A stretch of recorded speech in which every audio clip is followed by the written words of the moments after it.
Hello, everybody. Welcome to Quantum Witch Cafe, your safe place to discuss anything UFO, paranormal, or fringe. Tonight, we are hosting Paola Harris, the author of many books and investigative reporter. And just, she's somebody that paved the way for real research, non-discriminatory research that she just put out for us to consume as humans. So, Paula, for people, we have a lot of new people in the community because of the whole government acknowledgement, the New York Times article. A lot of people are starting to actually think like, hey, there might be UFO or UAP out there. So tell people about yourself. Who are you? What have you been doing? We know a lot of people will know, but some will not. So Okay, well, I'm an Italian journalist. My name is Paola in Italy, and so that's very confusing for people. So Paula Harris is just fine. Priscilla, you can call me Paula. I am like Barbara Walters. I just do the work. I interview people, and like you, out of personal curiosity. But I've been doing it for such a long time. I began my career when I saw the movie Close Encounters in 1980, and everything happened as a, what do you call it, a serendipitous event. In other words, it was all coincidences. I saw Close Encounters. I went to Evanston, Illinois on a wedding that I was going to, and I met Alan Hynek. Yeah, as you know, J. Allen Hynek was the head of Blue Book, the Air Force, and I never thought he was there. He would be there, but I wanted to see the files. So just as a coincidence, I walked in, asked the secretary, and she told me that they could use some volunteers. He was there. He came around the corner with that famous pipe, just like the movie. right. And he asked me to work for him for 6 years. So that was my Wow. first, that was the, when you're working with an astronomer, you know it's real. This is not a joke. There's no joke. Yeah. And hired by the Air Force, there's no joke. And then he was famous all over the world. Oh, And absolutely. so all I did was translate the Italian sightings in the beginning. And in the beginning, all I cared about was putting pins in a map, which was easy and it didn't bother me. I didn't start looking at what was inside or interviewing people about contact or any of that until later in my life. The irony is, I began with Dr. J. Allen Hynek, and now in my later years, and I'm 76, I'm working with Jacques Vallée, who is the Yes. ultimate. Yeah. So, and I didn't do that on purpose. I didn't go looking for him. He came looking for me because of a case that I have been working on for 4 years, actually 5 years. It's nine now totally, because when Jacques came on Mm, board 4 years ago, you added up nine. But see, I'm telling you this because any research is not done on the telephone. It's not right. because you go on YouTube and get a few things. When I say 9 years, I've been on location for 9 years. I'm Yes. going back to New Mexico. It's expensive. Yes. I love that about you. I watched the interview with you on Gaia and you were like, I don't just sit at home. Like your boots on ground. And I just love that because it's not common anymore. People to get out Well, it's not common because it costs money. I mean, I can't even tell you we have to stay in a hotel. I have to get an airfare, there. and nobody wants to do that. Nobody wants to spend their money unless they're subsidized. And there are some of our colleagues that are subsidized, but then you owe that person that paid for it. Yeah. So I've been free because I don't do that. And in the early days when I like did the Michael Wolff case in Hartford, Connecticut, there's no way I could do that case from far away. I had to get on a little tiny plane in 1998 and fly from, I was living in Italy at the time, fly Oh, into yeah. JFK. From there, I flew to Hartford, Connecticut. I went into his apartment. I was the only journalist dealt with the Michael Wolff case. I was the only journalist that ever brought Colonel Corso to Italy, because here in the That's United amazing. States, people were so jealous of him and his book, even our own Oh, people, that they didn't listen to the fact that that was a turning point in UFO history. And the yes. reason why that was a turning point is because I didn't realize it until I met Colonel Corso at the 50th anniversary of the Roswell party there, that the reason why the secret was being kept secret was because of the technology, not because anybody was scared about aliens or anything. It's Right, because right. we have the technology. Yeah, that's very interesting, and I love the first UFO book that was gifted to me was The Day After Roswell by my uncle. So before that, he was he was a Marine. He would never know that he was into, researching, reading UFO books. But one day he's like, "Oh, you should check this out," because he saw some books I had got from the library. So I'm a big fan of Corso and what he's written and what he's done. There's some. Well, It's when somebody tells you they had the actual artifacts and went to big companies with envelopes of money to back right. engineer it, then and he's not somebody off the street. He worked in the Pentagon. Yeah, Yeah, yeah, but that's he credible. and he worked in Italy. And when I brought him to Italy, he was the head of intelligence in 1945. And he was 28 years old, and I'm going, oh my God, and he's showing me where the offices were, and he showed me where, a lot of his experiences where the American soldiers were, the hotel they were at. I mean, I was able to verify everything he said, and our researchers are, I'm not Yes. going to name them, I bashed won't him, ask. bashed him. Oh, well, it's in the book Conversations with Colonel Corso. I wrote, when I was with him, I realized I was with history. So I wrote a book called Conversations with Colonel Corso. It's in 3 different Yes. languages, Spanish, English, and Italian. And I accidentally ordered Trinity in Spanish the first time. So I understand Spanish, but I don't speak it and I cannot read it. It would have been a great way to learn Spanish though, so maybe I'll keep yeah, it. I'll get it in English. No, no, no Spanish. And this may sound weird to you, but I'm much more well known and well respected in Latin America and in Italy than even here, So much because more.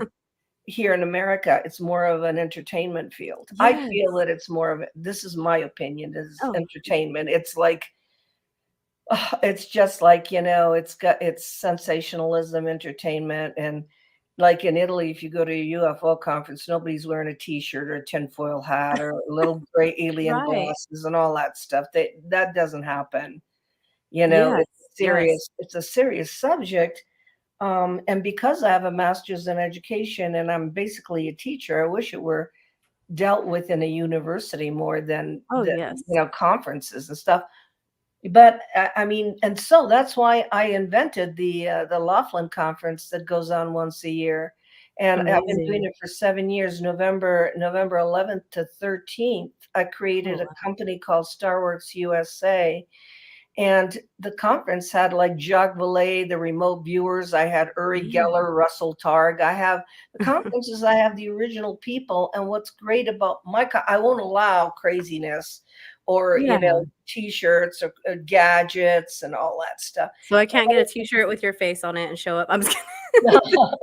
I'm just uh, kidding. what happened, like last year was artificial intelligence, and we Well, had a it's a lobby. conference, right? It should be a professional thing. I have It a should background in be. molecular biology, and we go to virology conferences, and you don't show up in your university T-shirt. I mean, some of the really brilliant guys did because they're just that brilliant, like nobody cares. But you go to a conference, you got to dress up. You know what I mean? Like be professional. But it's not so much that, it's the representation of what UFOs are, and they're not little gray alien stuff. Right. The thing is, it was artificial intelligence last year, and we did it in Laughlin, Nevada. People could go to www.StarworksUSA to see all the photos, and we had robots in the lobby. Wow, I that's mean, cool. robots, functioning robots. I mean, they were talking to people. I think that's cool. I'm very fascinated by that as well. I'm not smart enough to get into robotics, but I like watching the development of it. And I'm sure you have links to this on your website, right? That's in the description, guys. So if you look at her website, you can probably find Yeah, all the well, links. actually, the Star Wars USA has all the pictures of the robots, Okay. and Jacques Vallée was talking about artificial intelligence, because what I want to do, instead of just doing abductions and that kind of thing, is look at the future, like do Yes. futuristic kinds of things. Um, my personal belief is those little gray beings that they found on the ships were artificial intelligence anyway. I Yes. mean, they Yes. were programmed to fly a craft, and that's not that's not a being. Yeah. Um, You'll hear it, that a lot too. People with more maybe grounded views think that because of They always look the same. They don't seem people that have experienced them don't. They don't seem.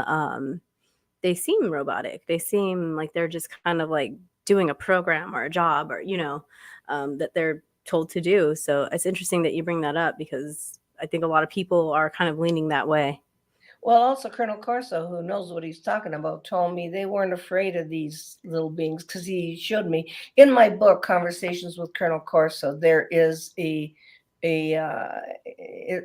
looks like a table of the being's autopsy. There's an autopsy report, Yeah. and Colonel Corso said that they weren't so afraid of the actual, beings. They were afraid of who created them. That Right. look like us. Yes. And he said they could have been walking in the halls of the Pentagon and nobody would have known. He said, and they're creating Right. these things and they look like us. He was more afraid of that, he told me, and that makes more sense to me. Even in all the interviews I have Yeah. 6 books and they're all interviews, and everything that people have told me, I mean, people that are really viable people suggest that the real extraterrestrials look just like us, and they're not all blonde, Yeah. blue-eyed either. Yeah, we have a lot of that, because the whole Venusian thing and the Pleiadians and all these people saying, they almost look like what you would see in like the Greek god statues or descriptions of Greek gods, which is also interesting to think about. And you had mentioned, we were kind of chatting before, you had mentioned they kind of will show you, you'll kind of get what you're looking for when you're looking for things, right? Well, yeah, I asked you about your interest because it isn't ordinary. I mean, it's not normal for everybody to be interested in this. I mean, I can't even talk about this with my kids. And if you really want to have some kind of connection to the galaxies, the universe, and the skies, you can get it if you have a pure heart. I mean, you're going to get something that validates, that direction. So in whatever form you're going to get it doesn't mean you're going to get abducted. I'm so sick and tired of the field Right. becoming a kind of abduction Disneyland, that it's not a way that you can have a conversation with anybody. The people I'm talking to today, I'm looking more at the history of ancient aliens. Oh, So if you go back there, you realize we've never been alone. I don't know where we're yeah. getting the Roswell Yes. started anything. Yes. We've never been alone. We're, I think that all the time. so I'm like, "Has nobody studied ancient Sumeria, or am I the only nerd?" You know what I mean? And people kind of, like, are stereotyping when we say the ancient alien type things, like, because they think, like, the Hollywood version of it that we see on the show, Ancient Aliens, people they don't understand it, so they kinda, like, shut it down. But if you look at your history and your lineage, even genetically, you're gonna find some accounts of things in the sky, unidentified objects, and people from the sky. Like, it's of course. everywhere. I mean, just go to Mexico. I mean, Quetzalcoatl, the plumed serpent, Yes. it's in there at City Hall. And Yeah. he came from the skies, and the Lakota Sioux in North Dakota. They'll tell you that their ancestors come from the Pleiades, and they Right. don't care. I mean, they're not Yeah. worried about what you think. I mean, and that kind of history is word of mouth. It comes Yeah. down from their traditions. Latin America, and I'll be honest with you, because I'm very disillusioned about how we're dealing with everything here. Yes. I know the New York Times made it legitimate, but what are we looking at? We knew they were Right. already here. I mean, where are we going with that? What is the Right. reason? And That was my next question, your thoughts on that and the government well, involvement of they're disclosure. they're waiting to have another space war so we get all the weapons. Yeah. That's the way we think, and Werner von Braun told Carol Rosin that. He said, the first card's going to be terrorism. The second one is going to be, the very last one they'll use is an alien invasion. Well, for God's sakes, they would have done it a long time ago. I Right. mean, they would have done it during the time of the book Trinity when Yes. we did. If you read the book, you realize that was no test of an atomic bomb. Oh, everybody's That reading the atomic book. bomb That's was their built. homework.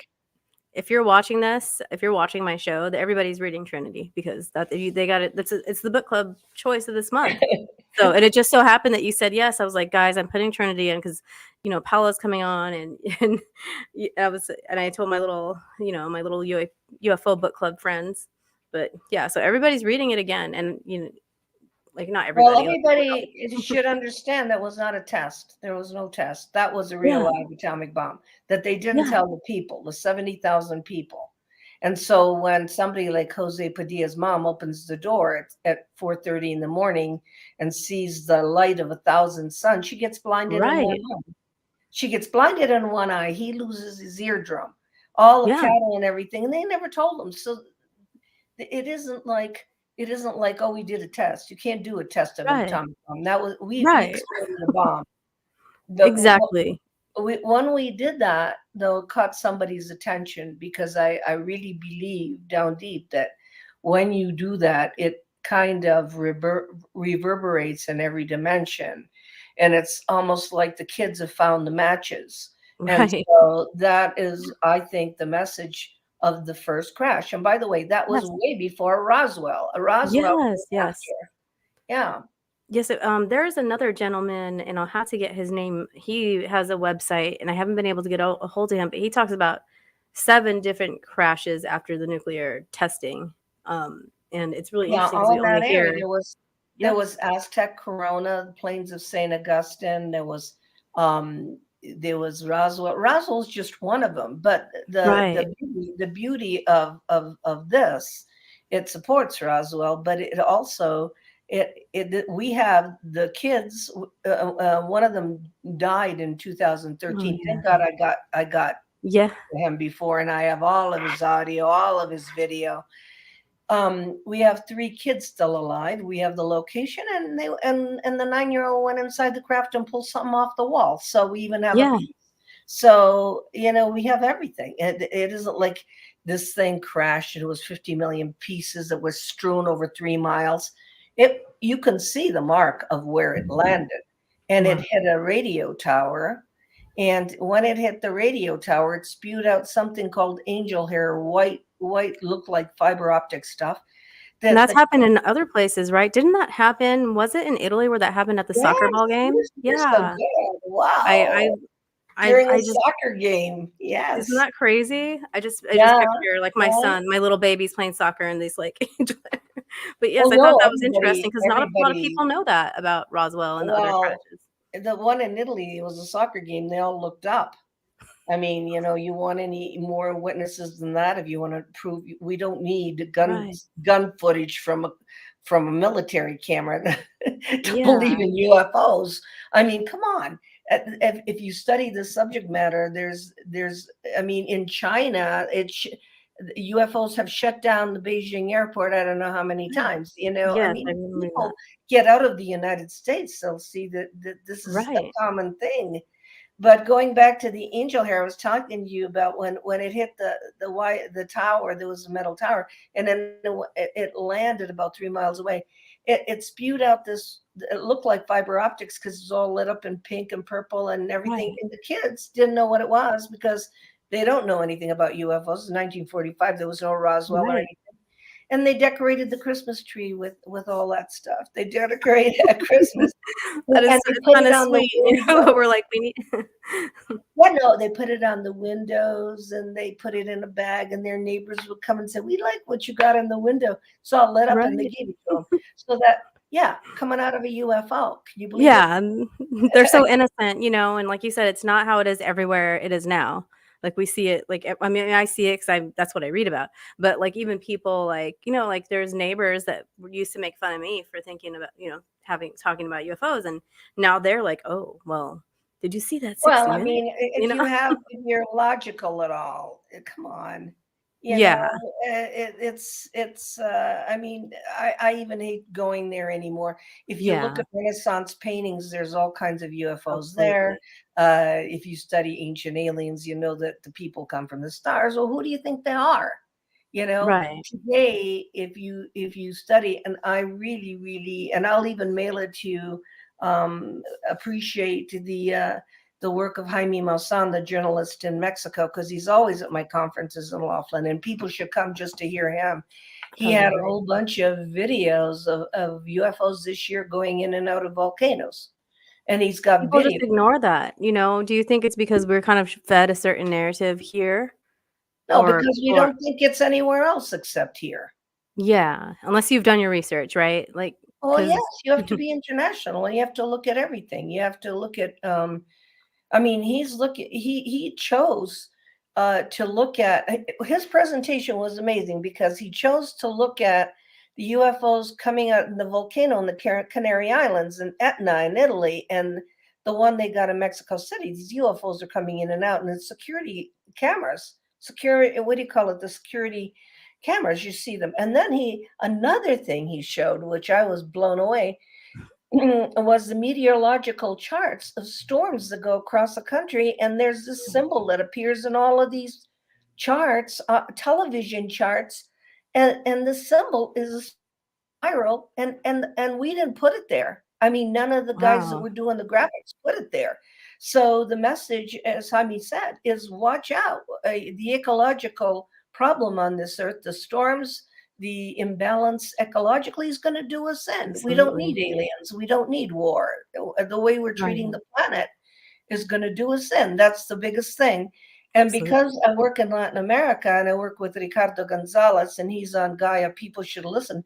The message is, I've been in the Atacama Desert. I've been in Argentina. I've been in Colombia, and the messages are ecological. We're going to run out of water. The Right. planet's just going to, and so somebody is worried about us. Yes. Somebody. I'm not going to say. So the messages that are coming out of Latin America, ecological, and when Heine showed these these television maps with these spirals, and he showed one after another. People could go online and see his presentation from Laughlin this year, and they'll be blown away because that is research. And he is not a Yeah. ufologist; he is a journalist. He's like a regular journalist, so he doesn't go looking for UFOs. He goes looking for patterns. Yes. That makes a lot of sense. You had mentioned that before, Betty and Barney Hill, not a lot of people talked about like these gray beings or these different types of beings. No, there were no So, gray aliens in the 1950s and 60s. Didn't exist. Now, why is that? Now, this actually, we had the bomb. After the bomb, we had Adamski, and people should study that. And there's books by Michel Zerger. I'm bringing him over here from Tokyo, who talks about Adamski. Even they've enhanced a picture of Worthon, who says stop using nuclear. Well, my God, does it take a rocket scientist say, you guys, if you start playing with this is no win right. situation? I mean, look at the war now. Everybody's worried. Yes. Nobody touched the nuclear plant, but that's what they're looking at. They're looking at logical Right. things. And so Adamski and those guys, Howard Menger, Adamski, Van Tassel, the Giant Rock Group were the first Mhm. contactees. There were no little gray anythings. And they were Yeah. told to tell the world to limit the nuclear. And we had in Italy Eugenio Siracusa, who was our Adamski. So if people study the patterns of the contact, then Betty and Barney Hill came in the 60s, and that's all it took, because then I believe the intelligence community went and said, oh yeah, now we could just use that, and anything that Yeah. disturbs people we can call ET. And you and I had a really good conversation with any kind of demon or anything you see is not ET. It could be, Right. I Right. believe, I could believe it could be from other dimensions. It could be you called it in, because there are other entities and other dimensions, Yes. ghosts, all of that stuff. That is not ET. And Yes. and I'm thinking to myself, yeah, I mean, it doesn't even make sense to me that you would have 40 years of genetic harvesting. That'd be really stupid. You could get DNA from a glass. Right. So, Right. you're going to have to look at um, our field, which is mainly little gray alien contact, and go backwards in history to the 1950s, to Howard Menger, to George Adamski, to Orfeo Angelucci, to all those guys. And I did that and realized that they left the United States and went to Latin America. So people like Sisto Paz Wells in Chile with 10 guys are seeing these craft land and these guys coming off in the 1960s, coming off the craft. I mean, these space people coming off the craft Right. in the 1970s. So we had 1950s and 60s. They went to Latin America in the 1970s, and people were coming off. I did so much research there. I realized that the most interesting part is that we have space people that look like us, that come from Right. either different dimensions, or they don't all come from other planets, but they're giving us a warning about the planet, because they feel like that we're all related in some way. I mean, Right. it's so you have to look at the patterns, and the only way that you could do that is if you think internationally. You cannot think that it's Yes. the only place anything happens. Right. That's one of the great things about, I started on Instagram, and there's a lot of, gentlemen in the UK and everywhere, Amsterdam, you name it, studying, France. They are bringing they're bringing light to those, cases if people wanna see it or people are looking for it. We do have to look beyond just the United States because there's so many compelling cases all over the world, from, other places. So you They're started predominant in cases, and they're not abductions. They're right, contact. They're contact. That there are some people that are open to contact, so right. whoever it is going to contact them. And So this might seem like a kinda like an obvious question, but can you explain contact? Because I've met some people that think that contact, abductions, and experiences are all, you know, um, the exact same thing or they use it interchangeably. well, the problem, yeah, because first of all, when you have a contact, you go crazy unless you can explain it. And a lot of people explain it religiously, and then it becomes something different because they can't explain it. I mean, who can explain it? So you got to put it in a box. And if you don't put it in a box, you go crazy. So that's why we got all these, fear-based theories out there. But for me, when somebody is abducted, especially if it's a human being, by another human being, usually their throat is cut, they're either Yeah, raped or hurt, and they're thrown in yeah, a dumpster. So the yeah. abduction scenario is they take you, and maybe, I mean, there's a theory that you agreed to it a long time ago. Right. I don't know if that's true or not, but they take you, they do something to alter your awareness, and then they put you back. I mean, you're back. You can go to the grocery store the next day, Right. and it is traumatizing. It is traumatizing, but I think that people are chosen so that their consciousness is raised, because the planet, if you even look at what's happening with the war and everything right now, has not Yeah, progressed. This planet's no different than World War I, World War II, or the caveman yeah, days. And so what's happening is these beings that are evolved are going, what do we do to raise the consciousness? And sometimes they have to shock you yeah, into getting out of your comfort zone. And and so I like the word contact because it is contact. I mean, yes, even the skeptic, like what's his name, Carl Sagan, who right. refused to talk about ETs before he died. He did Contact with Jodie Foster movie where she had Right, contact. Yeah, the being looked like her father, but you know, the words at the end of that movie is what Carl Sagan really believed, that there are more evolved out there beings that are saying, "Hey, human race, you've been going around like this for a long time. Don't right. you think it's time to wake up?" And this idea that we're separate. I will Right. say, and I don't know if people have seen me in his movies, that I admire Dr. Stephen Greer, and I was in two of his films, and Yeah, where he says basically the species needs to come together as one. We're one. We're one. We're right. not all different. We're one. We're one humanity. And if we did that, then we would be powerful enough to and great enough to deserve meeting a more evolved species. Absolutely. But right now, we're fighting among ourselves. How in the world are we going to sit down and have coffee with an ET? Right. It's like, Exactly. We'd be it's too busy judging them, or, for the most oh, part. What we is can't handle it. We couldn't. I mean, we can. Some people can handle it. I want to tell you a story though. This is gonna you're gonna love the story. Michelle Zurger, that I'm bringing to Laughlin from the 11th to the 14th this year. he did all the work on Adamski, and he did a book. He wrote a book. And by the way, you might want to get this book for your book club called We Are Here, Visitors Without Passports. And his name is, well, because he's French, it's Michel, Zirger. We Are Here, Visitors Without Passports. And he shows examples of human type beings that are living among us. And I couldn't believe it. I said, are you kidding me? I mean, they could be in your apartment building and everything. Right. And he said, yeah. He said, Paul, I've done enough research. And so he married a Japanese wife. He's in Tokyo. So I'm bringing him from Tokyo. And he said to me, Paula, I'll give you an example. He said, me and my wife were going to a restaurant in Tokyo. We went to dinner.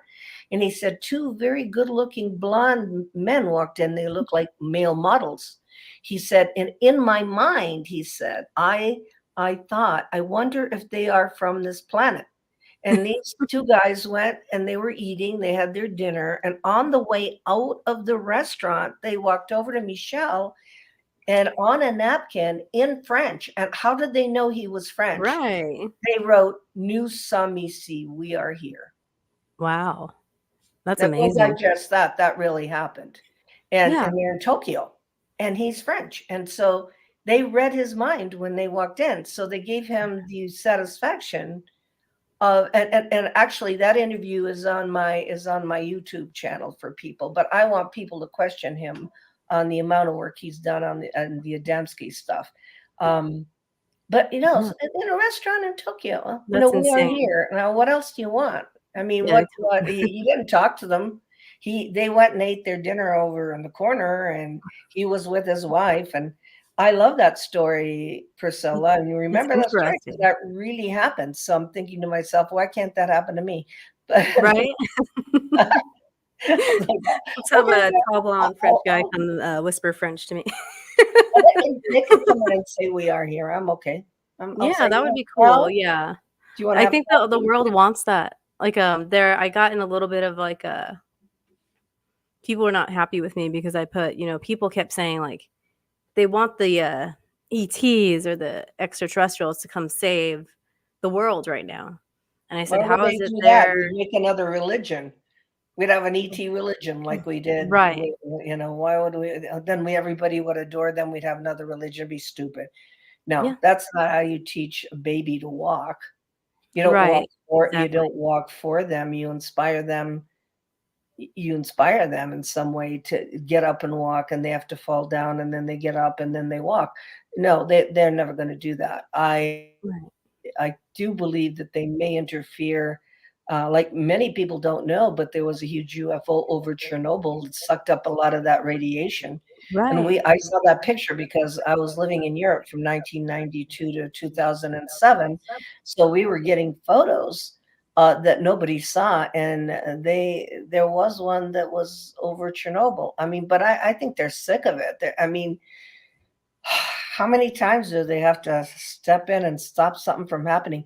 The Malmstrom Air Force Base, and you probably know this, shut down. How many times? Yeah. Multiple times. That's Rob Salas talked about that, I think, one of his press releases. Yeah. How many times do you have to do that when people don't get a clue? And not only that, they didn't destroy the missiles, they just shut them down so that the following week they could go back up again. Exactly. Logically, that's not a hostile act. And but people in the, Defense Department say, well, they're in our airspace, so therefore it is a threat. Do you know what I mean? But the Native Americans said, who owns airspace? Who owns land? I mean, really, the Native Americans, who owns this stuff? Who owns the planet? I mean, we're guests. We should be guests. I mean, who owns? Exactly. What do you pay for every square inch of airspace? Some of this is so illogical and crazy that I'm going, they're in our airspace. Yeah, it's almost like a kid saying, mine, mine. You know what I mean? I have two boys, they fight over things, and they're like, mine, mine. It's like, that's what it feels like sometimes. And there are people that are so ready just to buy the threat narrative. Like, they're not here to help. They're not here to warn us. They'll take whatever they see on mainstream media and not look into what they just read. You know what I mean? And there has been several cases where, like, fake like CGI videos have been passed as real to the public not too long ago, and people are like believing it. And it's No, but just look, we are a dangerous race. If you just look at this planet, I don't know of anybody that would want us flying around anywhere. right. Even Gene Roddenberry, whom I loved, Star Trek, I mean, he believed that everybody should come together, and he had all different representatives of different he had Spock, and he had all these Right. different people.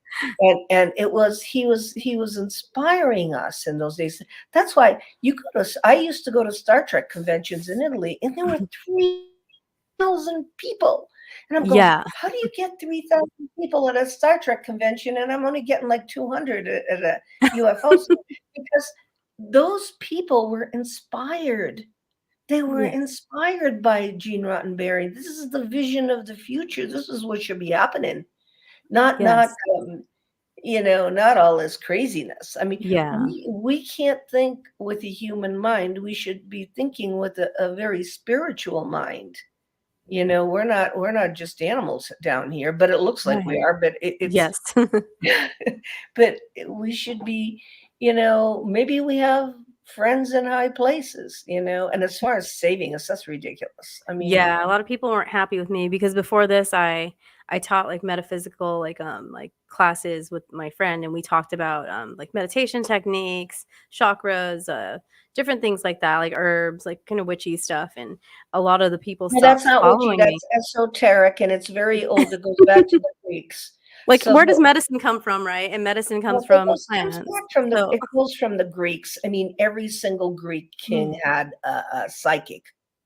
In right. the days of in Athens, they had the oracle. In Yeah. Italy, the Romans had the Sabias. I mean, people are they're not educated. That's a problem. They don't look Yeah. at. They don't read So, beyond what they see is the problem. So well, if it's we're history. trusting, I mean, it's history. This what I'm telling you is real. I yeah, mean, it's history. That's who they had by their sides before they went into battle. The Oracle of Delphi. right. Yep. The They go Oracle. What visit was her. she? She was a woman who could tell what the battle was going to be. I mean, Yes. Yes. she I'm was a familiar. medium. She Yes. was a psychic, and I really believe down deep that everybody is I psychic do and too. Yes. everybody has these abilities. It's just that society, religion, and everything else takes them Right. away from you. Yeah. So, but so don't worry about what people think about you, because I mean you're just doing it. You're what you're doing is presenting different views, which is really good, because there is no one view, so people can make up their own minds. That's why my book is all interviews. They can make up their Yeah. own mind, and I not like only that. that. I really like that because there's so many books that friends will send me, and I want to believe it. Like I want to believe that, there's this council looking over us. They're going to visit and they're going to do all this stuff. And I've had crazy meditation, astral journey type experiences with the help of, plant medicine. So I've seen some crazy things, but I'm still like the world isn't really, you have to experience something like that for yourself, for one. And two, it's nobody's going to believe it. They're not ready. We can barely agree on the hairstyle that everybody should wear. You know what I mean? Like we can't agree on like people like things at surface level is what I'm trying to get at. So it's hard to No, tell people are people that aren't afraid. ready. That isn't that they like things, they're afraid, because if you open up your mind and if you have experiences, it really does something to you and you Yes. change. And a lot of people don't want to change. Yeah. And that is exactly what the ETs are waiting for, that we Yeah. change. Yeah. And I had and I agree with that. I tell people, and I've met people that had just had they've seen their first UFO, and it just, if they're open to it, there's always like that holy crap moment, like, we were lied to in church or whatever religion they're following. And then after that, it just, this whole new, these possibilities open up for them. And that's when we get the expansion of consciousness, right? well, the bottom line, see, I was just telling everybody, and this is really true. I started with pins on a map. Okay. I don't want to know anything else. Don't tell me anything. I can't handle it. I'm okay. I'm having a nice life. But Yeah. then then I went on to talk to people that had had real contact with these beings. especially in Latin America, and they were telling me they're regular people. And then they were telling me what the messages were, and they were, and then I went from there to, oh, well, what's the bottom line? And with the help of Grant Cameron and a lot of other people that have gone way past in the UFO field, we realize the bottom line is the expansion of consciousness. I mean, why else would they visit you?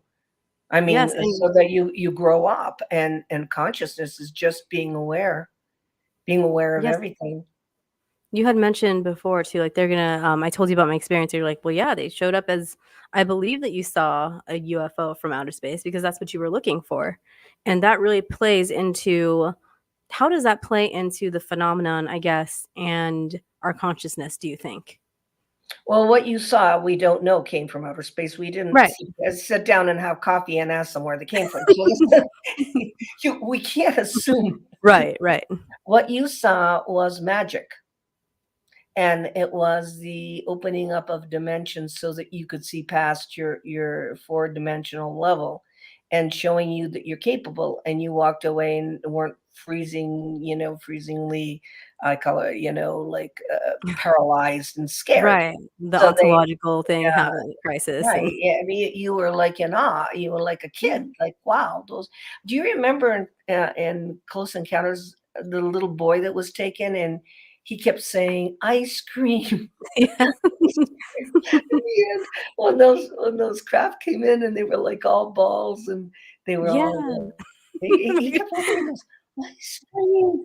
And I thought, "Oh Right. God, that's all I want you to do is be like a little kid. Just be And like a that's why little kid." those I mean, amazing sightings happen to kid, right? The amazing contact events, like the one in Africa and the one in Australia that Ross Cotart was talking about on, one of his documentaries, and because kids are yeah, just the Westall so. case. Yeah, but how many people study this? I mean, how many people know the Rwanda case that John Mack did, and the Westall Right. case that John, it was James Fox's, yeah, it was because I'm the one that connected those guys to do that movie. I met an Australian, I introduced him to James Fox, they had beers together, and the next thing you know, the Australians got the Westall case with the kids, with this craft that landed in 200 kids, and the principal Yeah, and everything, saw it in Australia. So that's my job. I mean, I connect all these stories, but it's called education. You have to study it right. all. And actually, the Westall case and the Rhonda case are the two favorite parts of the James Fox movie Phenomena that I like, Yes, because yes. it deals You had with kids. mentioned. And of course, Yeah. for you people that should read Trinity, They're going to. They can't be my you guys can't be my friend if you don't start reading, I'm sorry. but I'm not going to name them, but two of the most important scientists in the UFO community said it was the best UFO book that nonfiction ever written. And Jacques Vallée, when he writes beautifully. He writes Yes, like he a does. novel. He writes like a storytelling novel. He has a It's beautiful way very of. entertaining, yes, the way Yes, he'll say something so intelligent, and it'll make sense because of the way he tells it or writes the narrative or the story. exactly. We just read Messengers of Deception, from Jacques last month, and that one, like. Oh, I gotta tell him. I gotta tell him. He thinks people don't read anymore. Well, Oh, they no, don't. we They read. No, don't. we would do anything to get you and Jacques on to talk about Trinity for our book panel, and I have very down to earth, great people, but I'll harass you about that later. Well, no, Jacques is going to Paris like in 5 days. He has an apartment there, and if people want to read Jacques' life, they should read Forbidden Science 1, 2, 3, and 4. He has an apartment in Paris. He goes back and forth from San Francisco to Yeah. Paris, so you can't catch him. We are going to be on Coast to Coast, I think, on the 16th together. Oh, very Yeah, cool. yeah. He gets to do it at 9 o'clock. I get to do it at 1 in the morning. That's what I. Somebody's gotta stay up late or wake up early, right? But Or people both. people should realize that it's a miracle that a man and a woman could write a UFO book together like that. That the collaboration of Jacques Vallée and me is a miracle and a half. That's never been. I don't think that's been done It's by amazing. two researchers of our caliber. It wasn't easy because I don't agree with him all the time. In fact, we've had like a few discussions, and but fact that we could work together and use our individual talents and produce such a masterpiece. Yes, That book is a it masterpiece. really It is. is a bestseller. I'm not It just saying is. that because 'cause you're here. I read it last year. I read it when it came out, and it was like I was like, I like history as well. So Mhm. when I'm reading it, I just enjoy that there's not really a lot of, like, blanks where you're like, "Yeah, but" I mean, you're gonna get questions out of a book written about unidentified flying objects, but not like but the way you guys melded your research together, No, it was done so well. So well. I did the questioning because people tell me everything. So I did all the questions. I mean, the way when I question, they just tell me everything. So he studied all of my interviews, and then he glued it together with the conclusions he came to, and it was very well done. But mostly, I have this feeling I'm going because I was working on it 5 years before he came along, and I thought, my God, somebody back in 1945 knew we were gonna write this book. Like, it's those beings, That's they knew already that we yeah, would come along. Otherwise, why would they crash? Nobody would have known about it. it's Nobody, true. And 'cause you they people didn't thought talk Roswell's about old it. news, and you guys came up with so much new information in this book that people had not heard before. Well, it's not a comparison really. What the story is that these 2 little boys didn't speak about it. Well, obviously, one of them went in and stole something. He's not gonna tell the world, he stole from the inside of the crowd. Yeah, somebody He's had a question about that earlier. Was there any other developments with the object that he took? Well, I don't think we're ever gonna find out. Right now, it's at Stanford. If there is, I think they hide a lot from us. With technology, we're not gonna find out. It is 100% or something, it's an aluminum alloy, but what's it Right, doing on a plaque inside a craft? What's it doing? right, The plaque had a circle. I think the picture of it had a copper circle. It was going around and around, and mm, he pulled it off. It's a bracket. And what's it doing? So, Jacques, this is maybe where I disagree with Jacques, thinks that the army was, putting wire around it. oh, I can okay. see that. I can see that. I can understand that, but it shouldn't be on a plaque.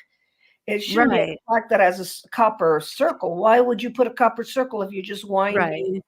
And So, no offense to my army people, but some of the stuff that my husband showed me that they're making, it's not gonna be, polished like that, especially if they're doing it on the fly, like, trying to hide this craft, they gotta wire something, it's not gonna be pretty, and it sounds like it was very, like it was it was made beautiful.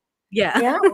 If you look at the book, you can see it. It was a square plaque. It had, it was on the wall. It had a circle in copper, and the thing went around the circle. So what was it doing?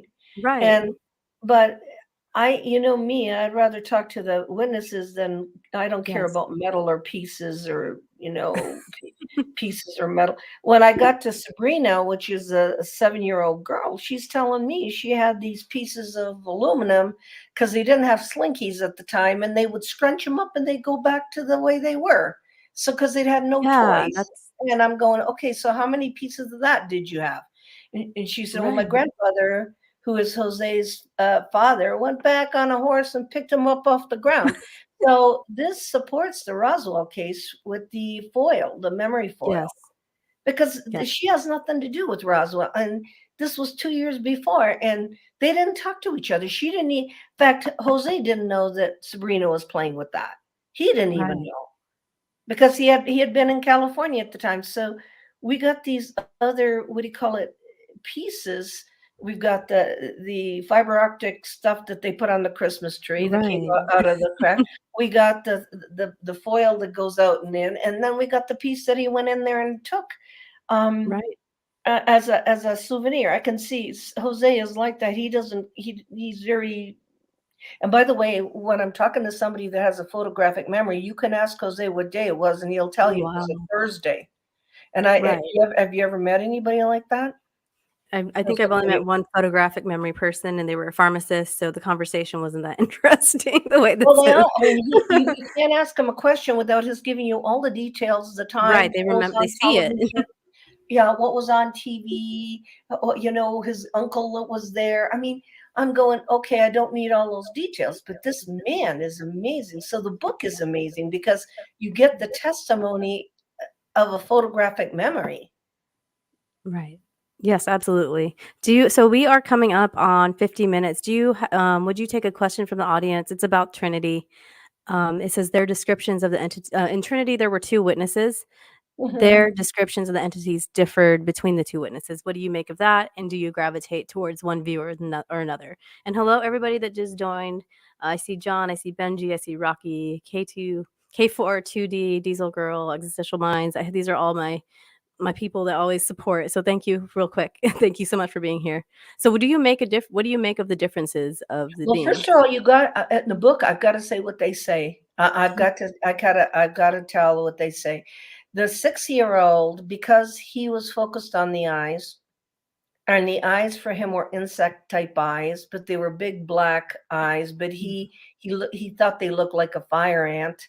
And they were grays. They were the typical grays with the long spindly arms. So it was no fire ant. But the problem is that there was nothing there were no books. Kenneth Arnold had not come up and talked about UFOs yet. They had no frame of reference. So as a child, he's looking at them as kids like they are, because they're only 3 feet tall.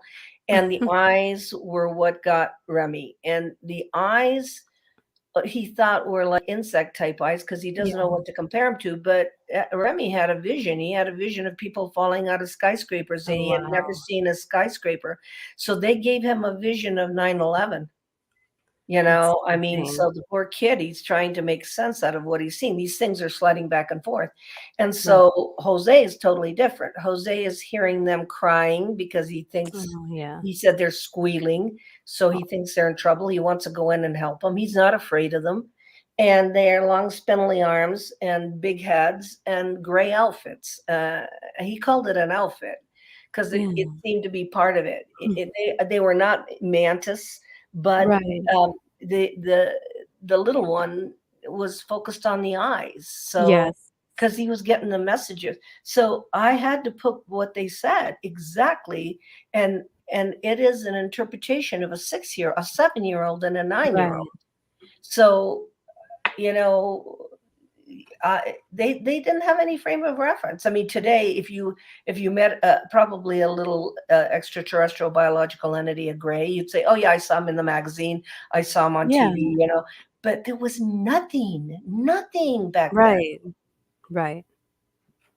That's very interesting.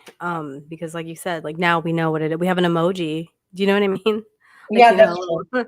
so they're everywhere, and they're even kind of just like they've been like cute. Like they make them cute. People make them super cute, and people like them.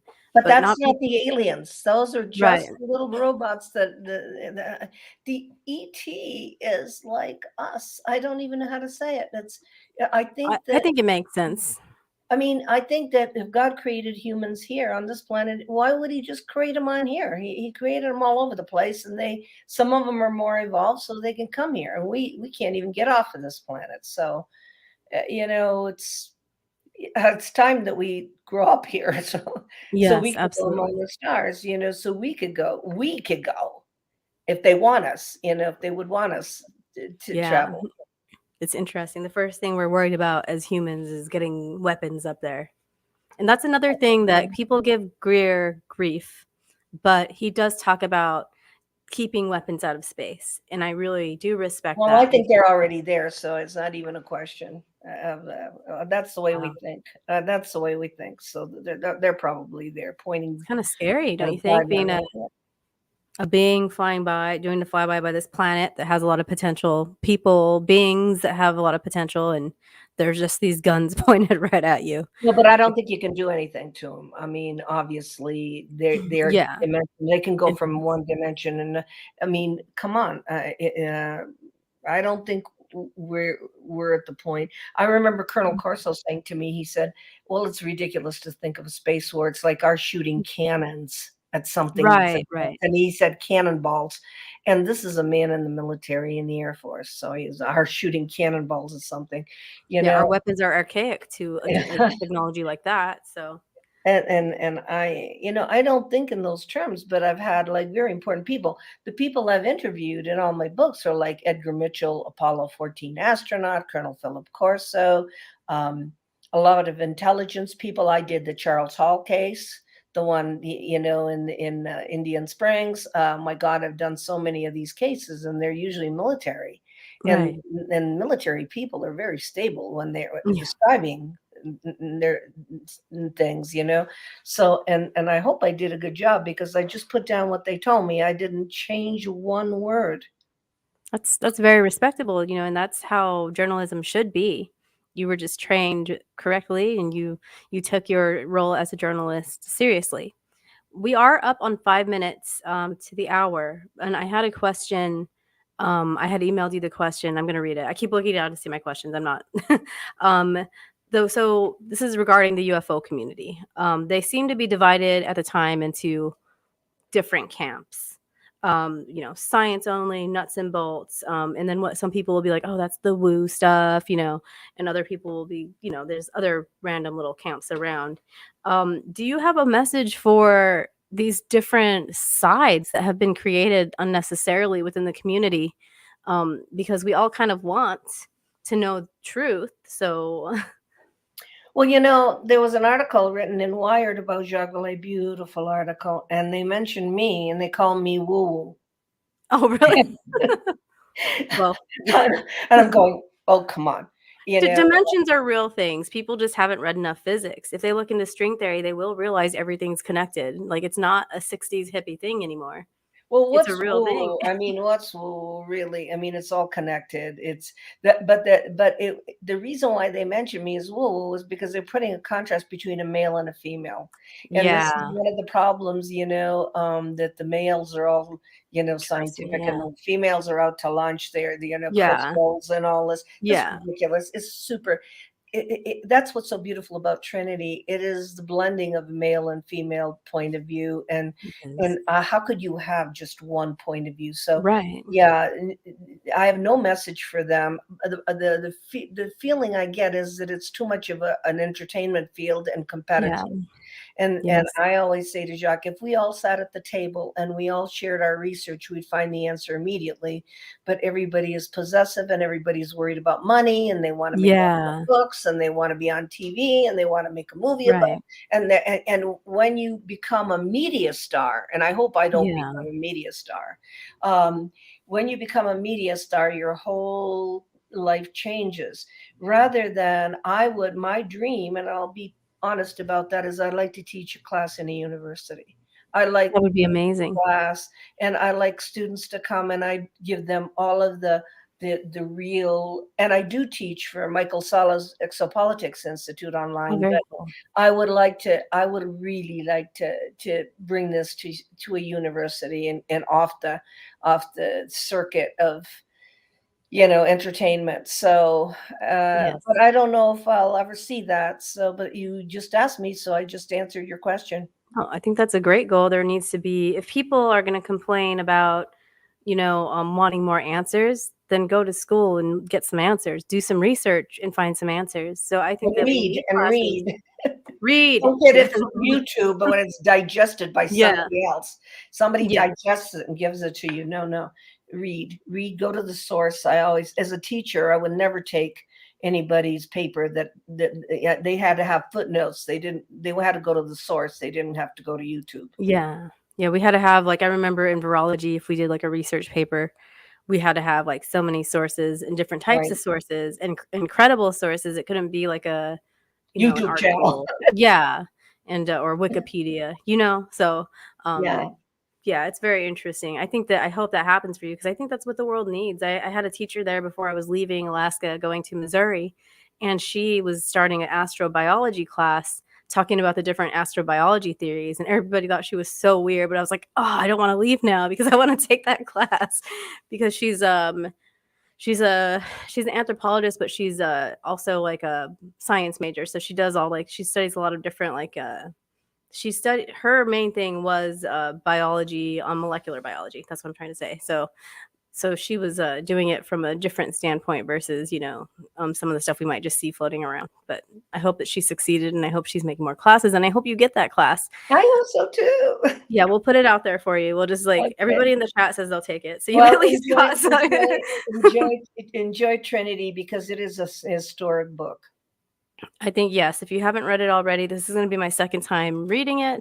There's actually, I'm not going to show you anything because I want you to buy it, but there's diagrams in here. So if you're reading something, they give you a picture and you can kind of like make more sense of it if you're a visual person.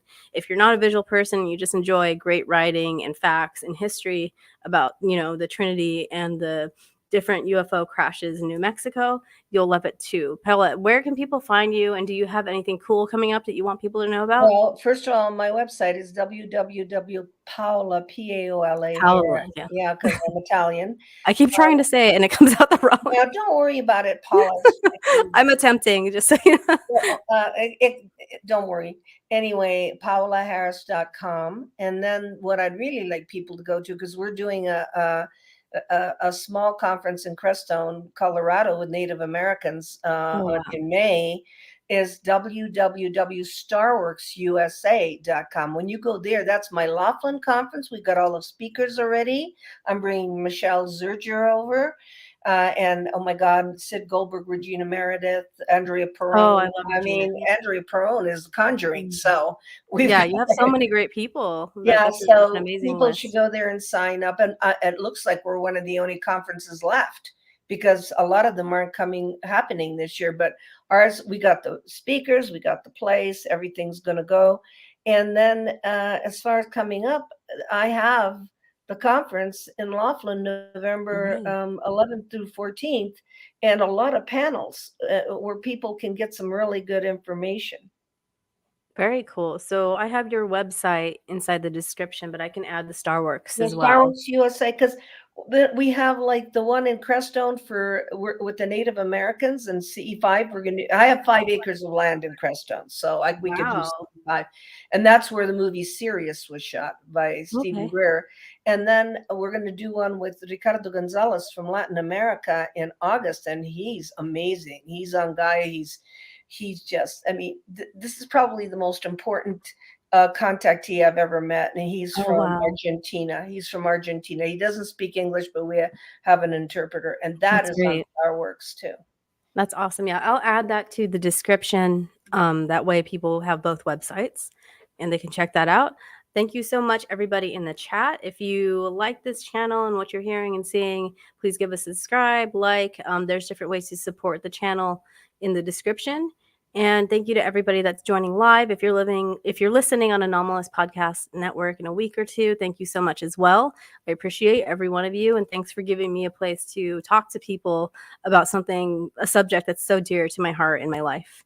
Thank you so much, Paola. Hang out for 1 second afterwards so I can say goodbye. Thank you, everybody. Thank you, Priscilla.